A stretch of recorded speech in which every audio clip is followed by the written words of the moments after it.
Welcome to Bills by the Numbers, presented by FanDuel. Make every moment more. We're here at the NFL Combine this week, and we've got lots of ground to cover. Are NFL teams gravitating to only the premium positions in round one of the draft? We investigate. Chat with NFL Network Cynthia Freeland about what combine testing benchmarks tell NFL personnel execs about this year's class.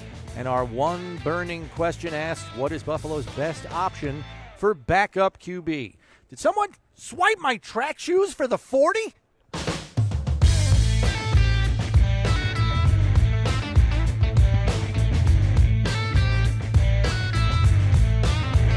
Glad you can make it in with us here on Bills by the Numbers, presented by FanDuel, an official partner of the Buffalo Bills. Bills Wall of Famer Steve Tasker loosening up here. Bills insider Chris Brown with you. And Steve, the NFL Combine is the epicenter of the NFL this week. And with the advent of analytics, we see more and more NFL clubs leaning toward the premium positions in rounds 1 and 2 in the NFL draft. Quarterback, pass rusher, offensive tackle, cornerback, maybe to a slightly lesser extent wide receiver, are those positions. Taking quarterbacks high is obvious. It's the most important position in the sport, and if you can land an elite prospect, obviously you have a lot of upside. It's a no-brainer and doesn't need to be explained. But what do you feel are the biggest reasons why more and more teams are choosing prospects at those premium spots? Well, because it's a throwing league. It all boils down to that. And it comes down to, and the other position you didn't mention, maybe you did, left tackle. Yes, offensive tackle. Offensive tackle. Yeah. Those guys, it's all about throwing the football, and you got to be able to do that and do it well. And you've got to combat everybody else who's taking those positions as well. If they've got good corners, you got to have good wideouts. If they've got good offensive tackles, you need good edge rushers. It's a throwing league. The Bills are living proof of it. The Chiefs are living proof of it. The Chargers, the Bengals.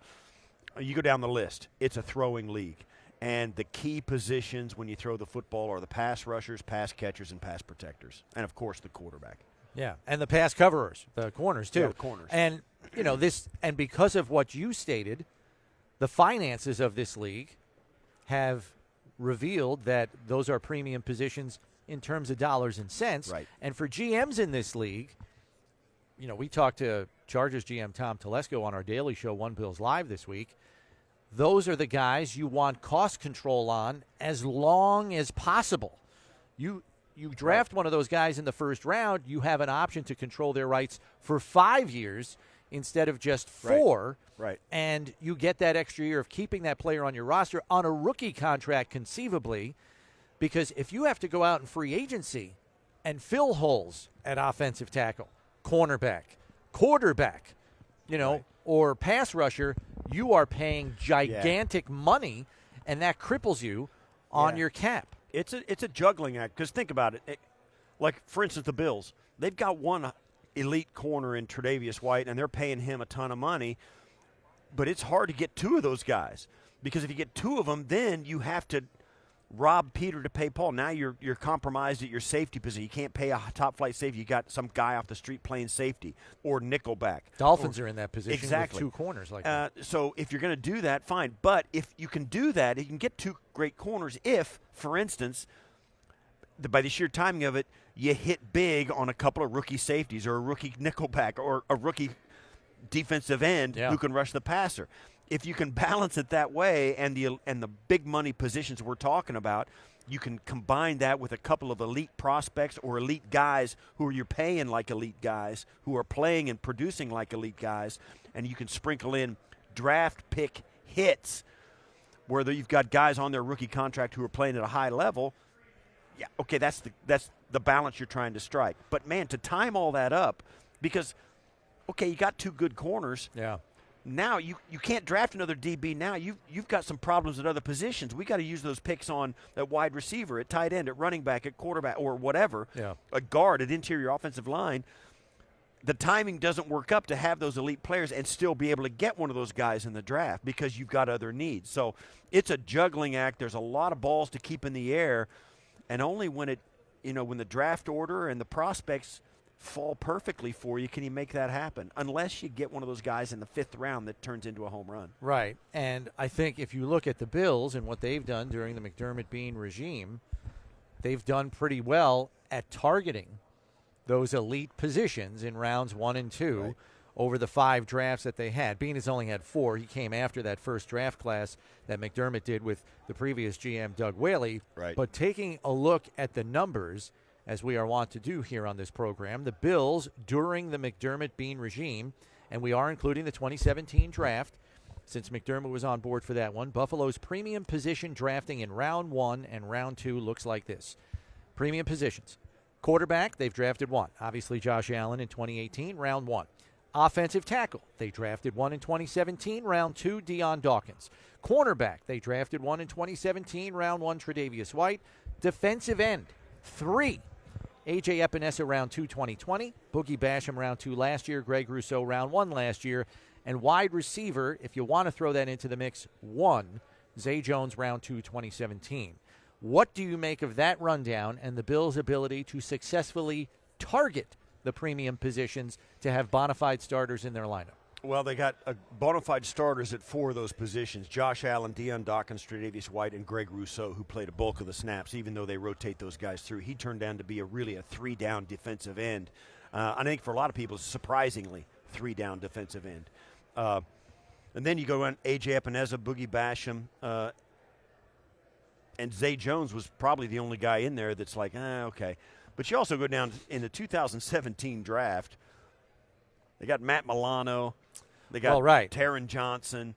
Taron Johnson was 2018, but 2018. Yes. So they got some guys in the later rounds that also bolstered that draft capital and are playing at a high level on rookie contracts. That gives you the freedom to pay Deion Dawkins and Tre'Davious White and Josh Allen, the guys that you hit on at the premium positions, because you got these other guys that hit it big as later round draft picks. So it's once again, getting it right in the draft, there is nothing that fixes your team faster. Right. And gives you more stability. And you touched on it already. A majority of Buffalo's starters at those so-called premium positions have come in the first or second round, as we outlined. They have been able, as you pointed out, to mine for premium position talent later on in the draft as well. So, offensive tackle, cornerback, pass rusher, are there any that come to mind in some of their recent drafts later in the draft? I mean, you mentioned one already, Taron Johnson. Would that be your pick for quality value at a premium position? Premium position, yeah, because then you think about Milano as he's there, but that's, it's an inside cover linebacker, and those guys are not as, prevalent or prominent in defensive schemes, although, who would, don't we all love Matt Milano? Yeah, Dane Jackson's another one. Yep. Who entered into Spencer Brown, round 3. Spencer Brown is a great one. Those guys being able to come in and do what they've done and be starters. And I know we've had our go-rounds and conversations about the number 1 defense in the NFL last year, which was the Buffalo Bills, in 10 different categories. Probably as unspectacular a number 1 defense as you'll see, but solid and rock steady. I think that is as being able to, as like a guy like Dane Jackson coming in off the bench, losing Tre'Davious White, a premium player, an elite player, and still maintaining that from Thanksgiving on. A whole lot. The production didn't drop off all that much. That says something about the quality of their ability to pick these guys and find them with the traits they like and use them the right way. I mean, that's as much a tribute to the coaching staff as it is the talented players, because I think this coaching staff has a real ability to see what their players do well and say, just do that. And we're not going to ask you to do something else. They give them the ability and the opportunity to do what they do best, and don't ask them to branch off into areas where they're not as good. Yeah, I mean, but I think it does limit you sometimes schematically. Yes. But still, you're playing at a high level all the time. But premium positions, they hit on the quarterback, as we said, but later rounds, yes. Taron Johnson, a 4th-round draft choice, one of the best nickel corners in the draft in the league. Right. And then even Levi Wallace, an undrafted guy, has been a 3 or 4 year starter here in Buffalo. That guy wasn't even drafted.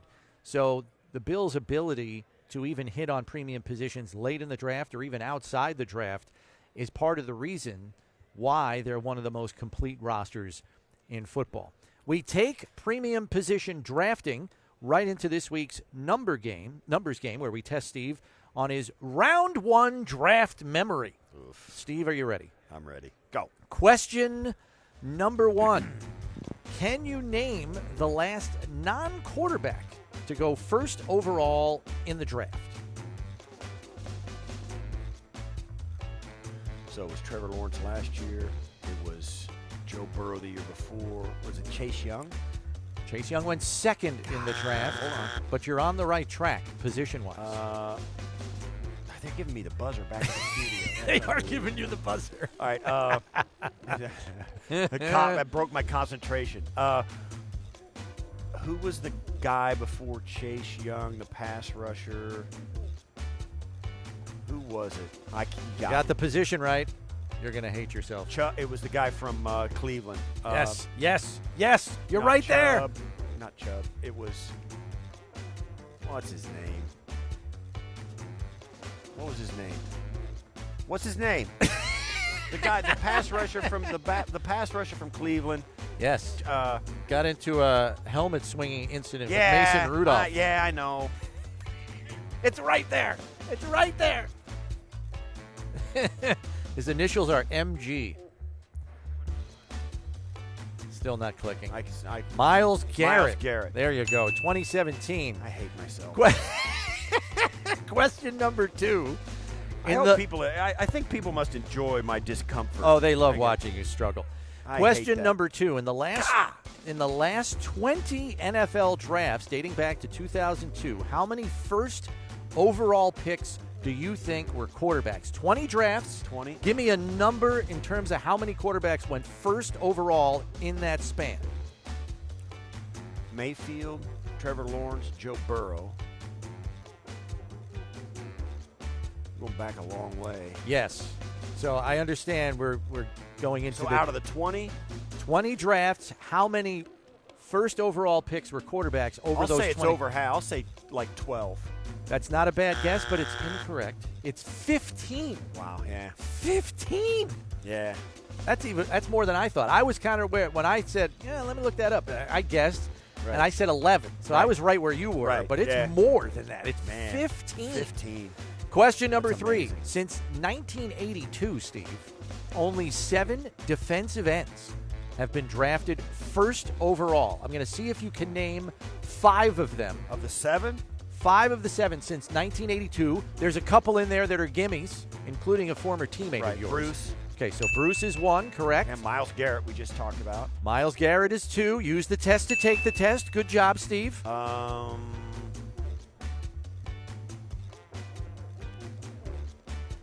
I'll give you a hint. Another one also played for the Bills, although he was not drafted by them. Number 1 overall pick. Number 1 overall pick. Oh, Mario Williams, correct. 2006 to Houston. You got 3. You only need 2 more here. Then let's go. There was another guy that you played against, and he played for a team that used to be in the AFC East. Steve Entman. Steve Entman. Yes, Steve. Indianapolis, 1992. Well done. I'm kind of proud of that one. Write that one on the Steve Put Entman that on the whiteboard. Yeah. That's 4. You need 1 more. And your best bet is to probably go more recent.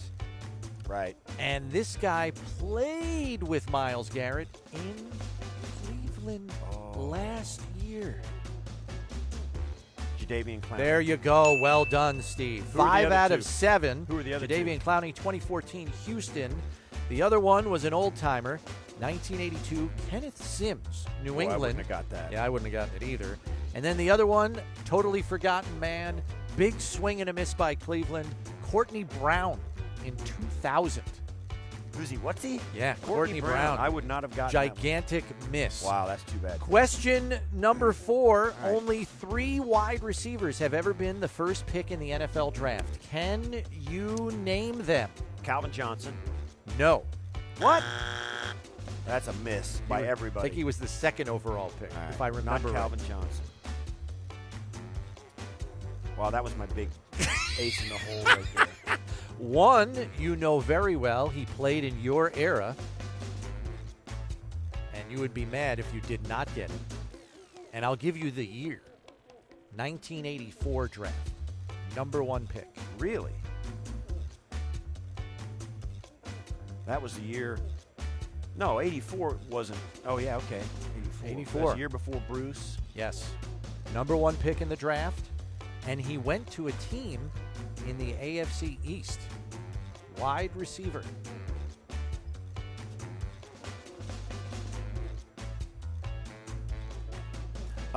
It's not like Altoon or something. It's not Altoon, no. Although they're Irving Fryer. Irving Fryer, correct. Very good job, Steve. Way to get to the deeper recesses of the cerebral cortex. Nice job. I tackled him one time. You did tackle him one time. Okay, good. The other guy is not Altoon, but he was drafted by that franchise. It's the other guy that was with Al, right? The other guy. I love this. Moore? No, it's not Rob Moore. He was not the first pick in the draft.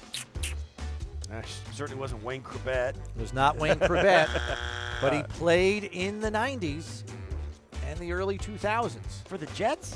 Yes. Oh, Keyshawn. Keyshawn Johnson, correct. This last he was one. 1 overall? Yes, first overall. Good for him. That's the Jets. It's a very Jetsian move. 1996. The last guy I don't think you're going to get since he was drafted in 1964. San Francisco 49ers. Wait. You want to take a swing at it? No. Okay, Dave Parks. Yeah. That was not on my final question, list of Steve. Number 5. Since 2002, which NFL club has had the most number 1 overall picks? Since 2002, the franchise with the most number 1 picks. Cincinnati Bengals. Cincinnati had 2 in the last 20 years. They are not the answer. They were in second place. This team had 3 in the last 20 years. They picked 1 overall. 20 years, so 2002. So basically, Cleveland. Cleveland is also tied for second place with 2. This team had 3 since 2002. 3 picks, number 1 overall.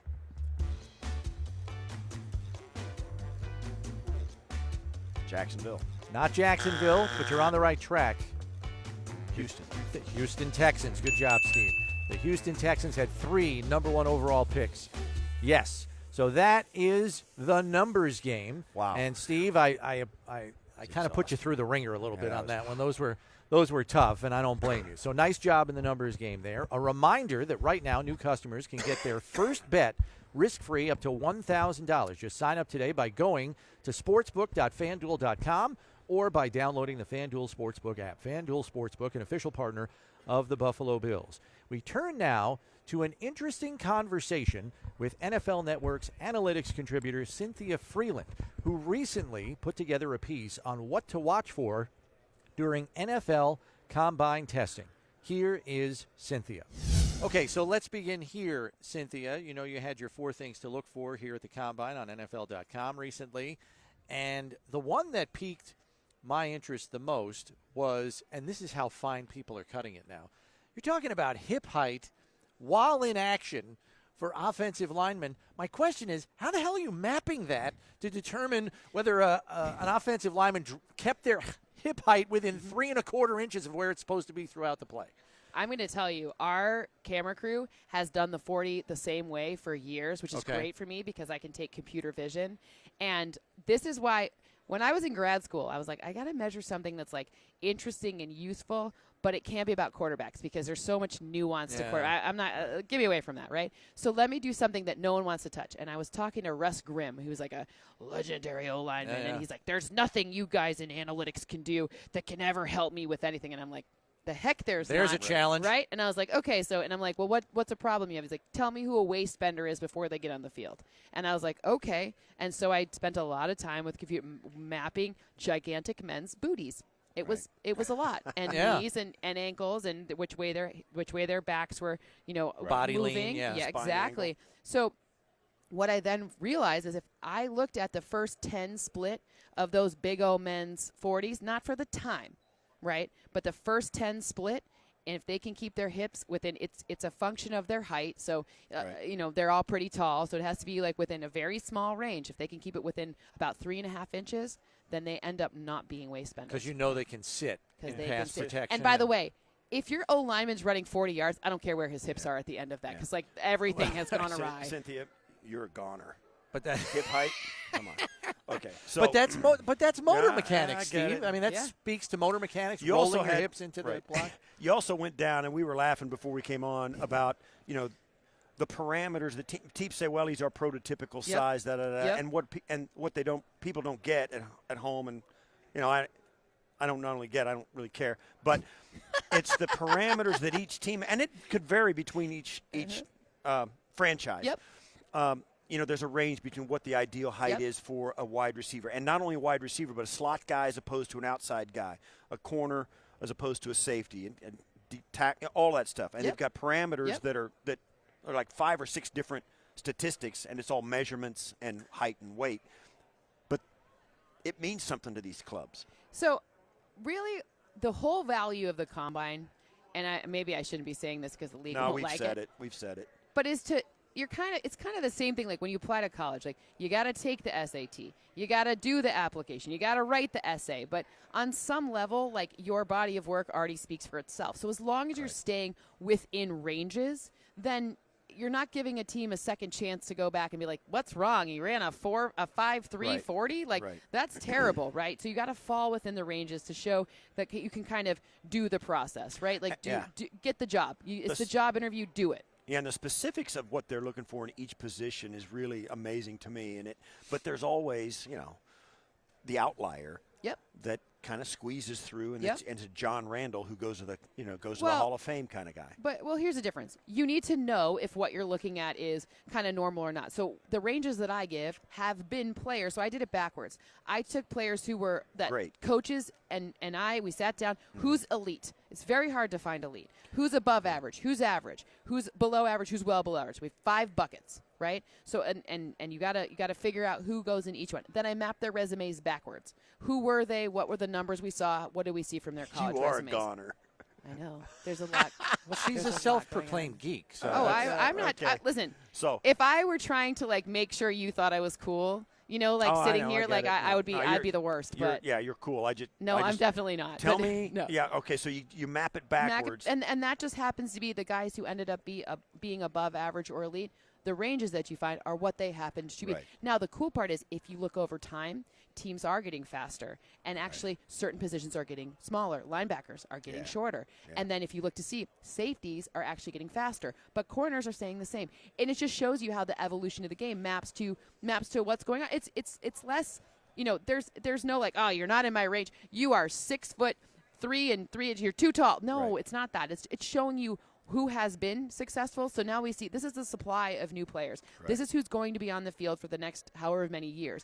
And so once we see supply, that will determine what the product on the field is. With that in mind, there has been a bounty of supply at the wide receiver position every year now. It is fast becoming, almost too much of a supply. And yet, there are 2 very different types that you pointed out. There's going to be even more under now. 6 feet and above 6 feet. Yep. But there is so much. And it doesn't seem like, as you pointed out, linebackers are getting shorter. It doesn't seem like these NFL teams have a problem finding a place on their roster for a shorter receiver, a place on their roster for a bigger receiver. Why is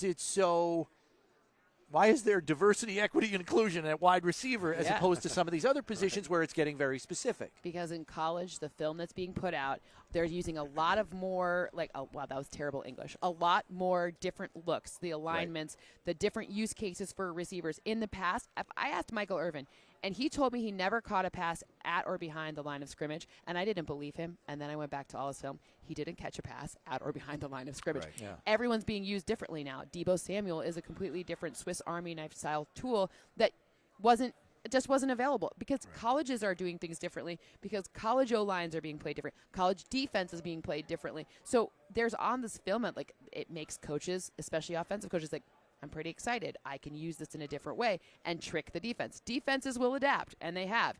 two safety shells have become more and more important, right? Because of the way that these offensive, like Joe Burrow and Patrick Mahomes, look at their stat difference between one safety or two safety shells. Like single high, you don't play them in single high. You just don't. You don't blitz them and you don't play. Right. And that's a function of what's coming out of college. It's just like if you have a bunch of people, it's the supply. This is what the supply is. We need to make it work with what we have on the field. So in all this analytical stuff you've done about the parameters of guys within these parameters have been great and elite. And which one has the biggest disparity? Like what position has been a guy who's like 5'9", buck 80, and also a 6'5", 260? You know what I mean? Linebackers are totally changing. Really? Linebackers, there's coverage linebackers now. There's guys who are expected to play basically like safety roles that in the past, and sometimes they even have to play nickel.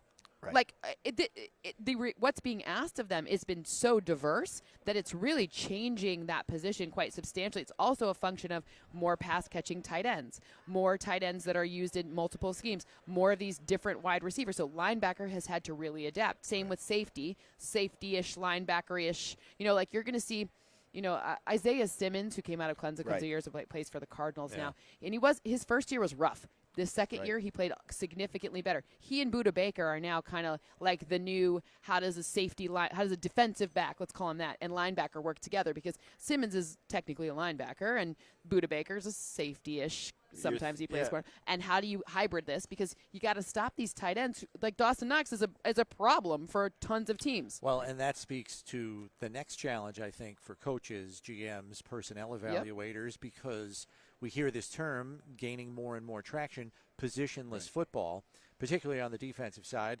I don't know how much it's going to really manifest itself. I think basically they give that to players where they don't know where to line them up. And so they say, well, we're going to positionless football. He's a hybrid. So, he can do a bunch of things. And then sometimes teams don't know where to put somebody permanently, and then that player is kind of left out in no man's land because now they're responsible for learning 2-3 different roles. And sometimes that's not fair to the player and what they can mentally handle. Do we worry about positionless football as it applies to some of those numbers that you put in those positional categories, because they don't fit necessarily one or even two, maybe they fit three, and how do you gauge that with the numbers you're talking about? It's a great question, because there are some people who the positionless tag is worth it. Troy Polamalu is one of them. And it is worth figuring it out because this is an elite player. And you can't go around, you can't find Josh Allen in every draft class. You just can't. So 62 miles per hour ball velocity. On both directions.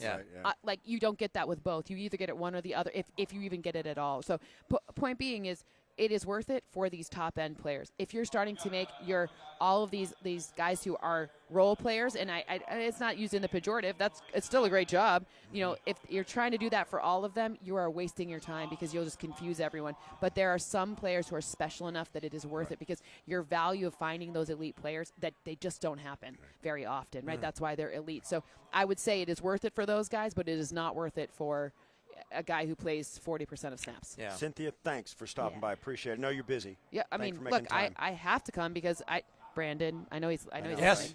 Make your pitch. Come on, I know you have nothing else to do. There's no free agency, draft, and a note. You get this done first. Priorities, my friend. Brandon Beans, we need to have Cynthia Freeland back on the sidelines for preseason this year. Let's go. Thanks very much. Thanks. Appreciate the time as always. Time now for our one burning question, and this question deals with Buffalo's backup quarterback position. At this moment, Buffalo has just one quarterback under contract, Josh Allen. Mitchell Trubisky is set to become a free agent. Davis Webb was signed away by the Giants last month, as you know, Steve, and Jake Fromm was lost to the Giants last fall when he got signed off Buffalo's practice squad. What is your best-case scenario for filling Buffalo's backup quarterback position? Two things. There's two qualifications for it, and none of them have to do with how the guy plays.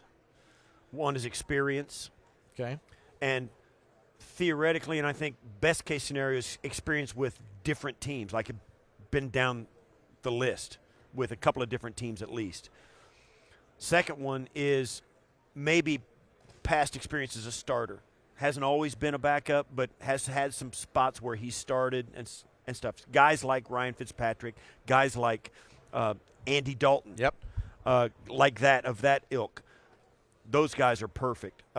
Even a guy like a Marcus Mariota, who's been in the league, started for a minute now, and had the role of a backup in Vegas. Yeah.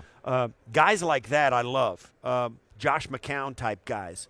He's retired, but that's the kind of guy we're looking at. Guys who have been in the league a lot, preferably had some starting experience, like for a season or two at least, right? Maybe for longer than that, and also have been a backup as well.